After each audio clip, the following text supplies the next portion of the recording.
Hello दोस्तों, कैसे हैं आप सभी। आइए एक नई वीडियो में आपका स्वागत करते हैं। शेयर मार्केट को समझने में हम अक्सर कुछ गलतियां कर बैठते हैं जिससे बहुत नुकसान होता है। ऐसे में हम उन गलतियों से कैसे बचें कि शेयर मार्केट में एक अच्छा मुनाफा कमा सकते हैं। तो प्लीज़ वीडियो लास्ट तक जरूर देखें। स्टेप बाय स्टेप मैं आपको समझाने की कोशिश करूंगा। तो पॉइंट नंबर 1, गलत शेयरों का चुनाव। पहली गलती यह होती है कि हम सही शेयर नहीं चुन पाते। निवेश लंबे समय के लिए कर रहे हैं तो खास तौर पर इस पर ध्यान दें।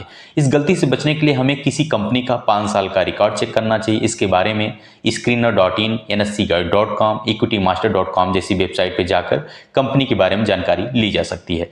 कुछ खास बातों पर ध्यान देना चाहिए। सबसे पहले यह देखें कि कंपनी का return on capital employed ROCE, compound annual growth rate CAGR, price of earning ratio PER क्या है। ROCE की दर 15% से ऊपर अच्छी होती है। CAGR कंपनी का सालाना ग्रोथ रेट है जो 10% से ऊपर हो अच्छा होता है। इसी तरह PE रेशियो 20% से कम है तो ठीक कहा जा सकता है। PE रेशियो कम है इसलिए क्योंकि इससे पता चलता है कि कंपनी की शेयर अर्निंग का कितना गुना मूल्य शेयर बाजार में है। यह जितना कम उतना ही अच्छा है। उदाहरण के लिए आंध्र पेपर कंपनी की बात करें तो इसकी PE रेशियो केवल 5% है जो कि बहुत अच्छी है। ROCE 18% है, यह भी अच्छी है। CAGR 9% है, यह थोड़ी कम है। कंपनी में ग्रोथ कितनी है और आगे आने वाले समय में क्या करने वाला है इसका भी ध्यान रखना चाहिए। इसके अलावा कंपनी का इकोनॉमिक मोड भी देखें। यह खास बात है जो कंपनी को दूसरी कंपनियों से अलग बनाती है, जैसे उसकी लोकेशन, टेक्नोलॉजी, रॉ मटेरियल में पकड़, कस्टमर से लंबा अग्रीमेंट आदि। ये सब कंपनी को बढ़िया निवेश के लायक बनाते हैं। कंपनी की website, annual report, investor presentation से इकोनॉमिक मोड को समझा जा सकता है। दूसरा पॉइंट, प्रॉफिट बुकिंग न करना। अगर किसी शेयर में हमें अच्छा प्रॉफिट हो गया है तो हमें उसे बेचते नहीं और यह सोचते हैं कि यह भी ज़्यादा बढ़ सकता है। प्रॉफिट की चाहत कम करते हुए हमें यह समझना चाहिए कि हर स्टेप पर कुछ शेयर बेचने चाहिए। मान लें हमारे पास किसी कंपनी के 1000 शेयर हैं जो हमने 20 रुपये की दर से खरीदे थे और अब बढ़कर 24 पर पहुंच गए। ऐसे में हमें उसमें से 300 बेच देने चाहिए और अगर वह 28 पर जाता है तो भी उसमें से 300 शेयर बेच दे। मतलब यह है कि हमारे बाकी शेयरों की कास्टिंग बहुत कम हो जानी चाहिए। इसी तरह से हमारी रिस्क कम होता चला जाता है। अगर हम रिस्क के हिसाब से नहीं बेचेंगे तो हम कभी भी प्रॉफिट में नहीं आ सकते। अक्सर हम 28 पर भी नहीं बेचते और जब वह 15 पर पहुंच जाता है तब भी नहीं बेचते। यहाँ हम गलती करते हैं, जबकि शेयर मार्केट में हमेशा बहुत सी कंपनियां सस्ते में शेयर देती हैं। तीसरा पॉइंट, सिर्फ सोशल मीडिया के भरोसे रहना। शेयर बाजार के लिए कभी भी सोशल मीडिया पर आ रही किसी टिप पर आंखें मूंद कर भरोसा न करें। यूट्यूब, ट्विटर, टेलीग्राम या व्हाट्सएप पर कई एक्सपर्ट, ग्रुप या चैनल मिल जाएंगे जो गलत शेयरों को प्रमोट कर देते हैं। इसलिए बिना कंपनी की खोजबीन किए अपने पैसे न फंसाएं। उदाहरण के लिए सेरेब्रा टेक, जी लर्न, फ्यूचर लाइफस्टाइल को देखें। इन कंपनियों के शेयर कभी सोशल मीडिया के चहेते थे, अभी 80% शेयर होल्डर का पैसा डुबो चुके हैं। इसलिए अब आपको किसी कंपनी का शेयर अच्छा लगे तो सिर्फ इसलिए पैसा ना लगाएं कि सोशल मीडिया पर भी उसके बारे में टिप दी गई है। अपनी ओर से स्टडी करें और किसी ऐसे एक्सपर्ट की राय लें जो सेबी में रजिस्टर हो। रजिस्ट्रेशन चेक करने के लिए sebi.gov.in पर जाएं। चौथा पॉइंट, स्टॉप लॉस नहीं रखना।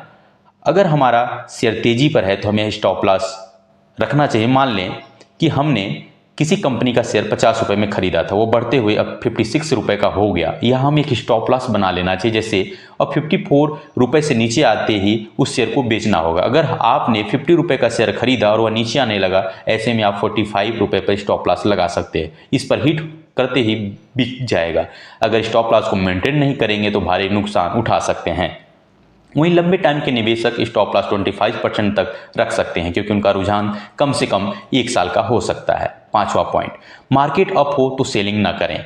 स्टॉक मार्केट जब ऊपर होती है तब सेलिंग करनी चाहिए, पर हम सेलिंग नहीं करते। कम से कम कुछ प्रॉफिट बुकिंग तो उस वक्त करनी चाहिए जब मार्केट बहुत ज़्यादा गिर जाती है, तब हमें खरीदारी करनी चाहिए। ध्यान रखना चाहिए कि पूरा पोर्टफोलियो ना बेचें, तो कम से कम 40% तो बेच सकते हैं। ज़्यादातर लोग उल्टा करते हैं कि तेज़ी में खरीदते हैं और मंदी की डर से बेच देते हैं।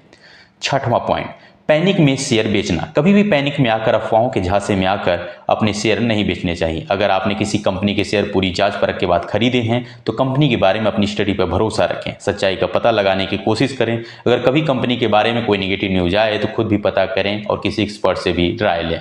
सातवां पॉइंट, गिरते शेयरों की खरीदारी करना। जो शेयर लगातार गिर रहे हैं उनमें कभी भी खरीदारी नहीं करनी चाहिए। उदाहरण के लिए यस बैंक 800 रुपए तक के उच्चतम पर था और वह अब नीचे गिरने लगा तो लोगों ने 200 से 300 रुपए पर खूब खरीदारी की। बुरी तरह गिरते गिरते 10 रुपए आ गया था। इसी तरह DHFL भी 600 रुपए से नीचे आते आते 20 रुपए तक आया। इसमें भी लोगों ने बहुत खरीदारी की लेकिन यह डिलिस्ट होकर खत्म हो गया। श्री इंफ्रा 123 रुपये गया था, अब घटते घटते 3 रुपये से नीचे पहुंच चुका। रिलायंस कम्युनिकेशन जो किसी ज़माने में 800 रुपये हो चुका था, अब करीब 1.5 रुपये पर लिस्टेड है। रिलायंस पावर का IPO 500 रुपये पर आया था और करीब 12 रुपये पर लिस्टेड है। गिरती हुई कंपनियों से हमेशा दूरी बना के रखना चाहिए। 8वां पॉइंट, घाटे वाली कंपनियों के शेयर लेना। ज़्यादातर लोन लगातार घाटा करने वाली कंपनियों में पैसा नहीं लगाना चाहिए। उदाहरण के लिए वोडाफोन को देखें, यह मशहूर कंपनी है लेकिन मोटे नुकसान में जूझ रही है। उस पर इतना लोन है कि वह जल्दी प्रॉफिट में नहीं आ सकती। इसी तरह TTML, आलोक इंडस्ट्री लगातार लॉस में है। JB power, JPSS, Reliance capital आदि कंपनियों में भी लोन में फंसी हैं। इनके बढ़ने की उम्मीद कम है, इसलिए ऐसी कंपनियों से बचना चाहिए।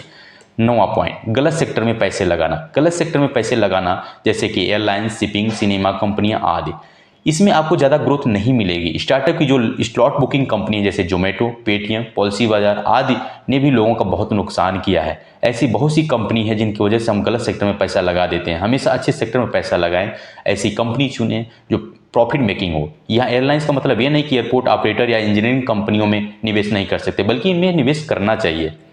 10वां पॉइंट, तुरंत भारी कमाई की कोशिश। कभी भी कॉल ऑप्शन, किसी शेयर का कॉल ऑप्शन खरीदना यानी शेयर का प्राइस बढ़ने या घटने पर दांव लगाना। इंट्राडे ट्रेडिंग, एक दिन में शेयर खरीदना और उसी दिन बेच देना में पैसे नहीं लगाना चाहिए। गलती यही होती है कि हम जल्दी से जल्दी भारी कमाई के चक्कर में इस तरह की ट्रेडिंग करते हैं और उसके अंदर हमारे को हमेशा ही नुकसान होता है, क्योंकि हम न कोई एक्सपर्ट हैं और न ही दिन की उथल पुथल में हम कभी भी कमा सकते हैं। इसलिए बिना किसी एक्सपर्ट सलाह के फ्यूचर ऑप्शन ट्रेडिंग से हमेशा बचना चाहिए। यह कोर्स सट्टेबाजी है। तो प्लीज़ वीडियो अगर आपको अच्छा लगा तो लाइक एंड सब्सक्राइब जरूर करें। मिलते हैं नेक्स्ट वीडियो में। Thank you.